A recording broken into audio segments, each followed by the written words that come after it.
আলহামদুলিল্লাহি রাব্বিল আলামিন আসসালাতু ওয়াসসালামু আলা সাইয়্যিদিল মুরসালিন আম্মা বা'দু ফাউযু বিল্লাহি মিনাশ শাইতানির রাজীম বিসমিল্লাহির রহমানির রহিম আসসালাতু ওয়াসসালামু আলাইকা ইয়া রাসূলুল্লাহ ওয়া আলা আলিকা ওয়া আসহাবিকা ইয়া হাবিবাল্লাহ আসসালাতু ওয়াসসালামু আলাইকা ইয়া নবিয়াল্লাহ ওয়া আলা আলিকা ওয়া আসহাবিকা ইয়া নূরাল্লাহ। মাদানী চ্যানেলের দর্শক শ্রোতা আরও একবার উপস্থিত হয়েছি ধারাবাহিক অনুষ্ঠান কিয়ামতের শতনাম নিয়ে। যে যেখান থেকে আমাদের অনুষ্ঠান দেখছেন দূরে কিংবা কাছে সকল দর্শককে জানাই আন্তরিক মোবারকবাদ। কিয়ামতের শতনাম এই অনুষ্ঠানে আজকে একটি বিষয় নিয়েছি আলোচনা করার জন্য, একটি নাম নিয়ে আজকে অনুষ্ঠানে আলোচনা করব, জানবো এই নামের মধ্যে কি রহস্য রয়েছে আর কি ঘটনা রয়েছে এই নামের মধ্যে, আর কিয়ামতের দিন এই নাম কি কাজে আসবে আর কি কি করতে হবে আমাদেরকে। নবী আকরাম সাল্লাল্লাহু তাআলা আলাইহি ওয়াসাল্লামের আলিশান ফরমান, যে ব্যক্তি সকালে 3 বার এবং সন্ধ্যায় 3 বার আমার উপর দুরুদ ও সালাম পাঠ করবে, আল্লাহ তাআলা ওই ব্যক্তির ওই দিন ও রাতের গুনাহকে মাফ করে দিবেন। সাল্লু আলাল হাবিব সাল্লাল্লাহু তাআলা আলা মুহাম্মদ সাল্লাল্লাহু তাআলা আলাইহি ওয়াসাল্লাম। দর্শক শ্রোতা, আজকের যে বিষয় আমরা নিয়েছি কোরআনে পাকের মধ্যে কিয়ামতের আরও একটি নাম রয়েছে যা আপনাদেরকে আজকে জানাবো এবং এই নাম নিয়েই আলোচনা করব।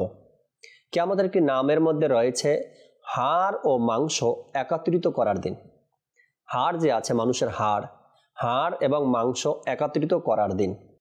এখন আল্লাহ তাবারক ওয়া তাআলা পৃথিবীর শুরু থেকে নিয়ে শেষ পর্যন্ত কিয়ামত পর্যন্ত যত মানুষ ইন্তেকাল করেছে, করতেছে, কিয়ামতের দিন সবাইকে উঠতে হবে।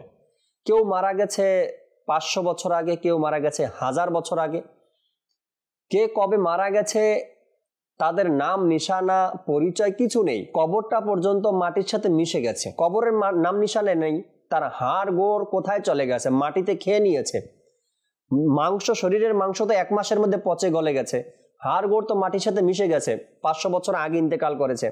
আল্লাহ তাবারক ওয়া তাআলা তাদের সবাইকে হাড় আর মাংস একত্রিত করবেন কিয়ামতের দিন। অর্থাৎ হাড় মাংস একত্রিত করার দিন বলা হয়েছে কিয়ামতের দিনকে। যেহেতু আল্লাহ তাবারক ওয়া তাআলা ঘোষণা করেছেন হাড় মাংস একত্রিত করার দিন, অবশ্যই আমাদেরকে মানতে হবে আর বিশ্বাস করতে হবে যে আল্লাহ তাবারক ওয়া তাআলা কিয়ামতের দিন সবাইকে উঠাবেন, অর্থাৎ সবাই উঠবে। হাড় থাকুক আর না থাকুক, মাংস থাকুক আর না থাকুক, কিয়ামতের দিন তাদের একত্রিত করা হবে এবং উঠবেন। এ বিষয়ে কোরআনে পাকের মধ্যে সুন্দর একটি ঘটনাও আছে, আসুন আমরা শ্রবণ করি। অধিকাংশ মুফাসসিরদের নিকট এই ঘটনাটি হযরত ওজাইর বিন শারখিয়া আলাইহিস সালাতু ওয়াস সালামের, যিনি বনি ইসরাইলের নবী ছিলেন। আমরা অনেকেই শুনছি ওজাইর আলাইহিস সালাতু ওয়াস সালামের ঘটনার বিস্তারিত হচ্ছে যখন বনি ইসরাইলের মন্দ আমল অনেক বেশি বেড়ে গিয়েছিল, তখন তাদের উপর আল্লাহ পাকের পক্ষ থেকে এই আযাবটি আসলো যে বক্ত নসর বাবলি নামক এক বাদশার, কাফের বাদশা অনেক বড় বাহিনী নিয়ে বাইতুল মুকাদ্দাসে আক্রমণ করলো। আমি এর আগেও কিয়ামতের শতনাম অনুষ্ঠানে আলোচনা করেছিলাম ভূমিকম্প কেন হয় পৃথিবীতে, গুনাহের কারণে। আর দেখুন এখানেও ওজাইর আলাইহিস সালাতু ওয়াস সালামের উম্মতের উপরে কেন এই আযাব আসলো, তাদের খারাপ কাজ, মন্দ কাজগুলো বেশি মাত্রায় বেড়ে গিয়েছিল। তাই আল্লাহ তাবারক ওয়া তাআলার পক্ষ থেকে এই আযাব যে বাইতুল মুকাদ্দাসে আক্রমণ করলো অমুসলিমরা এবং শহরের 1 লাখ অধিবাসীকে হত্যা করে দিল, 1 লাখ সিরিয়ায় এদিক সেদিক ছড়িয়ে ছিটিয়ে দিয়ে খবর ছড়িয়ে দিল এবং 1 লাখকে বন্দী করে গোলাম ও দাসী বানিয়ে নিল। হযরত ওজাইর আলাইহিস সালাতু ওয়াস সালাম ওই এমন বন্দীদের মধ্যেই ছিলেন।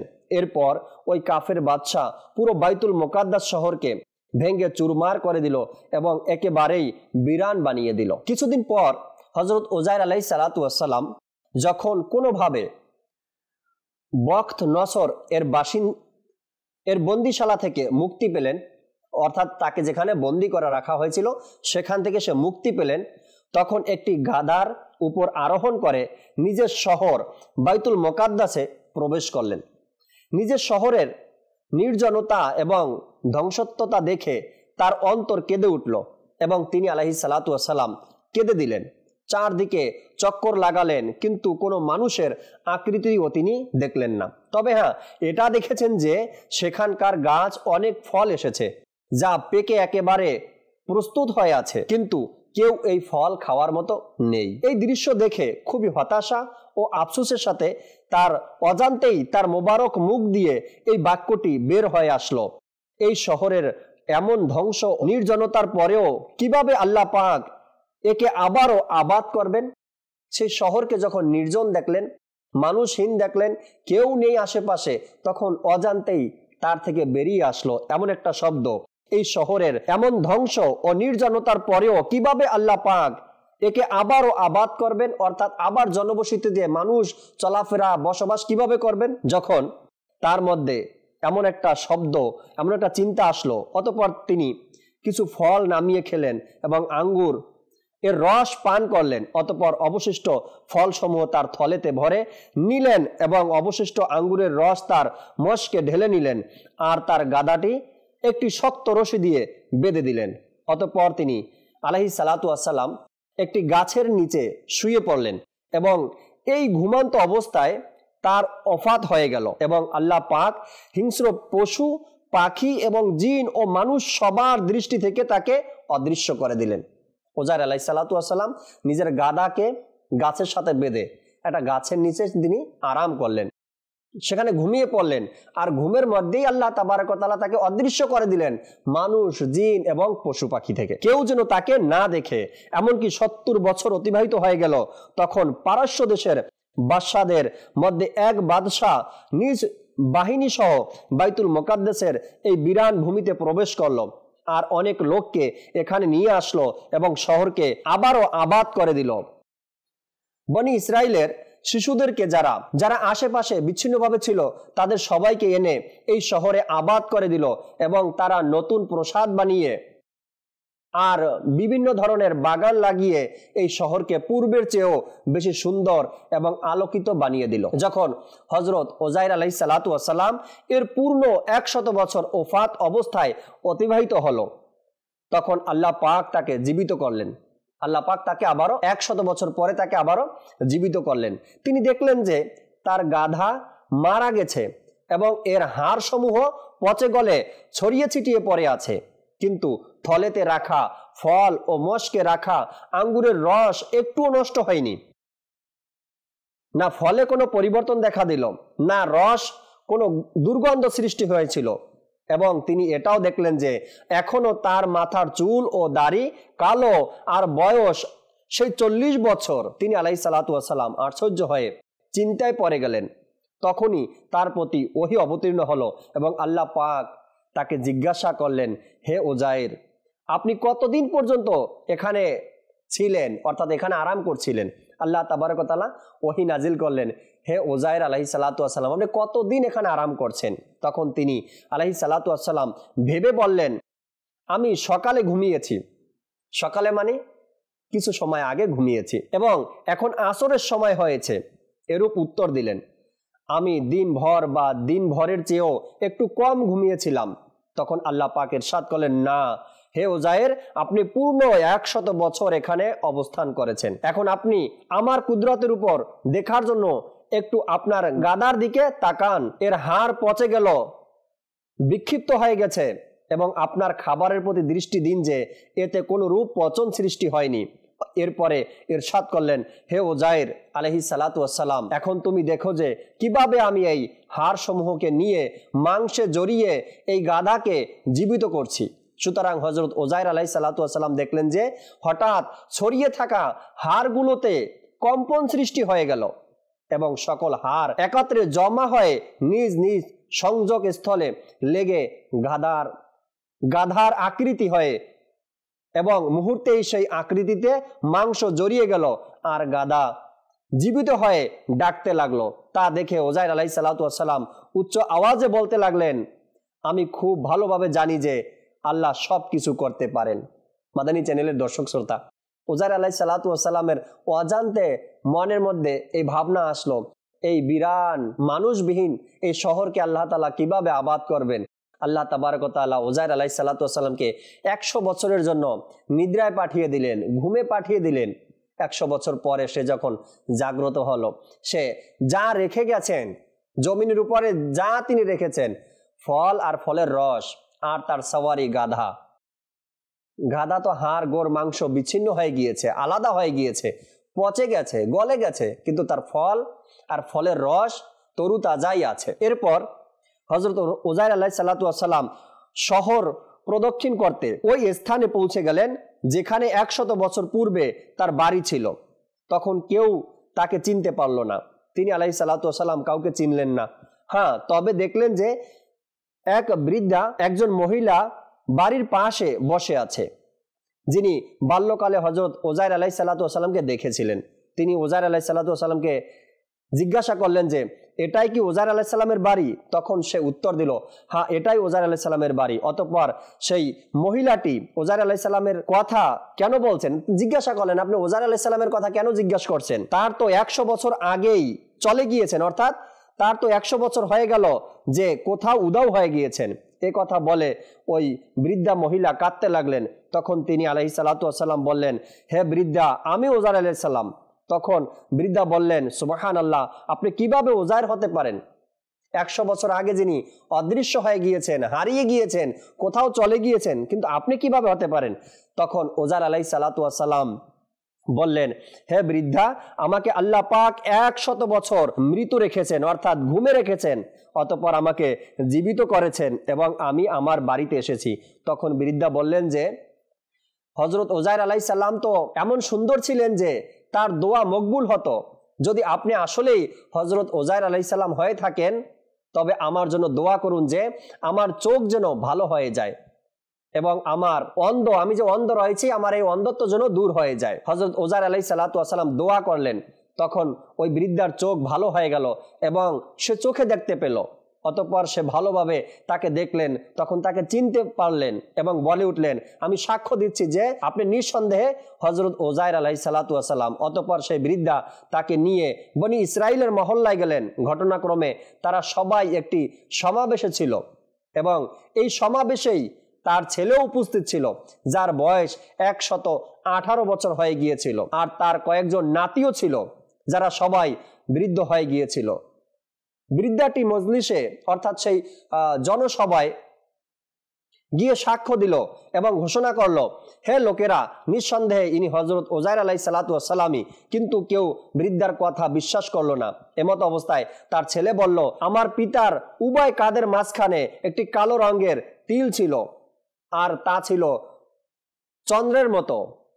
সুতরাং তিনি আলাইহিস সালাতু ওয়াস সালাম তার সিনা থেকে কাপড় সরালেন, তাতে সেই তিলটি বিদ্যমান ছিল। অতঃপর লোকেরা বলল, হযরত উযাইর আলাইহিস সালাতু ওয়াস সালাম তো তাওরাত মুখস্থ ছিল, যদি আপনি উযাইর নবী হয়ে থাকেন তবে তাওরাত মুখস্থ পাঠ করে শুনান। তিনি কোনো সংকোচ ছাড়াই দ্রুত তাওরাত পাঠ করা শুরু করে দিলেন এবং তাদেরকে শুনিয়ে দিলেন।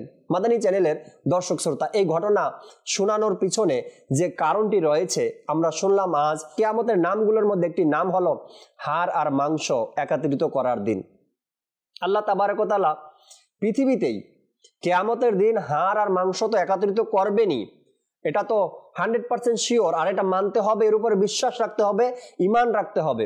আল্লাহ তাবারক ওয়া তাআলা এর কিছু নমুনা, এর কিছু উদাহরণ পৃথিবীতেও আল্লাহ তাআলা যুগে যুগে দেখিয়েছেন বনি ইসরাইলের জমানায়, যা আমরা আজ উযাইর আলাইহিস সালাতু ওয়াস সালামের ঘটনা থেকে শ্রবণ করলাম। যে উযাইর আলাইহিস সালাতু ওয়াস সালামের গাধা যেটা ছিল, তার মাংস, তার হাড় আলাদা হয়ে গিয়েছিল, বিচ্ছিন্ন হয়ে পড়েছিল, মাংসগুলো পচে গলে গিয়েছিল। অন্যদিকে তার ফল আর ফলের রসগুলো তরু তাজাই ছিল, কোনো দুর্গন্ধ তার থেকে আসেনি। সে 100 বছর পর ঘুম থেকে যখন জাগ্রত হলো, তার চুলগুলো কালো ছিল, আর তার বয়স 40 বছর বয়সে সে ঘুমিয়েছিলেন, আর 100 বছর পরে উঠেও তার বয়সটা ওই 40 বছরই ছিল। অর্থাৎ আল্লাহ তাবারক ওয়া তাআলা উযাইর আলাইহিস সালাতু ওয়াস সালামের যে ভাবনা ছিল, অজান্তেই যে একটা চিন্তা ভাবনা তার মধ্যে চলে আসলো, আল্লাহ তাবারক ওয়া তাআলা কিভাবে সম্ভব, এটা কিভাবে হবে, এটা আল্লাহ তাবারক ওয়া তাআলা তাকে দেখালেন, হে উযাইর, সম্ভব, এটা আল্লাহর কুদরত এগুলো। তো কিয়ামতের ময়দানে যে হাড় মাংস একত্রিত করার দিন আমাদেরকে বিশ্বাস করতে হবে। মানুষ যত বছর আগেই কবরস্থ হোক না কেন, যত হাজার বছরই হোক না কেন, আল্লাহ তাবারক ওয়া তাআলার একটি বার বলার শুধু বাকি, হয়ে যাও, তো হয়ে যাবে, আল্লাহ বলবেন তো হয়ে যাবে। আর যেহেতু কোরআনে পাকের মধ্যেই এই আয়াতের মধ্যে বলা হয়েছে হাড় মাংস একত্রিত করার দিন, তো অবশ্যই জীবিত হতে হবে, উঠতে হবে আমাদেরকে কিয়ামতের ময়দানে। মাদানী চ্যানেলের দর্শক শ্রোতা, হাড়গুলো যখন আলাদা হয়ে যায়, আর হাড় থেকে যখন মাংস আলাদা হয়ে যায়, আর হাড়ের প্রতিটা জোড়া যখন আলাদা হয়ে যায়, সেটা যদি কোনো ব্যক্তিকে বলা হয় কি আপনি প্রতিটা হাড় নিজ নিজ জায়গাতে রেখে দেন, অর্থাৎ আঙ্গুলের হাড়গুলো যখন আলাদা হয়ে যাবে, হাতের এই কবজি থেকে যখন আলাদা হয়ে যাবে, এই গিরা থেকে যখন আলাদা হয়ে যাবে, যদি কোনো ব্যক্তিকে, কোনো মানুষকে বলা হয় যে আপনি সবগুলো হাড় এলোমেলো করা আছে, আপনি শুধু হাড়গুলো জোড়া লাগাতে হবে না, একত্রিত করে দিন, ডান হাতের কবজিটা ডান হাতের বরাবর রাখেন, বাম হাতের কবজিটা বাম হাতের বরাবর রাখেন। একটা উদাহরণ, এটা মানুষের পক্ষে কষ্টকর, অসম্ভব একটা বিষয় যে একত্রিত করা, তারপরে আবার সেই হাড়গুলো জোড়া লাগানো, তারপরে আবার মাংস জোড়া লাগানো, এরপরে জীবিত করা, যা নবী আকরাম সাল্লাল্লাহু তাআলা আলাইহি সাল্লাম পৃথিবীর জমিনে উম্মতে মুহাম্মাদিকে দেখিয়ে দিয়ে গেছেন। নবী পাক সাল্লাল্লাহু আলাইহি সাল্লামকে সাহাবিয়ে রসুল সাল্লাল্লাহু আলাইহি সাল্লাম রাদিয়াল্লাহু তাআলা আনহু জাবের রাদিয়াল্লাহু তাআলা দাওয়াত দিলেন, ইয়া রাসূলুল্লাহ, আমার ঘরে আপনাকে দাওয়াত। আমার নবীর জন্য একটি বকরি, ছাগল জবাই করলেন খাবার জন্য। তো নবী পাক সাল্লাল্লাহু তাআলা আলাইহি সাল্লাম খাবার খেতে বসে সাহাবা একরামকে কি বলেছিলেন? তোমরা হাড়গুলোকে এলোমেলো করে রাখবে না, একত্রিত করে রাখো। সাহাবা একরাম খাবার খেলেন, আর খাবার খাওয়ার পরে কয়েকটা মুজিজা এখানে আমার নবীর প্রকাশ পেয়েছে।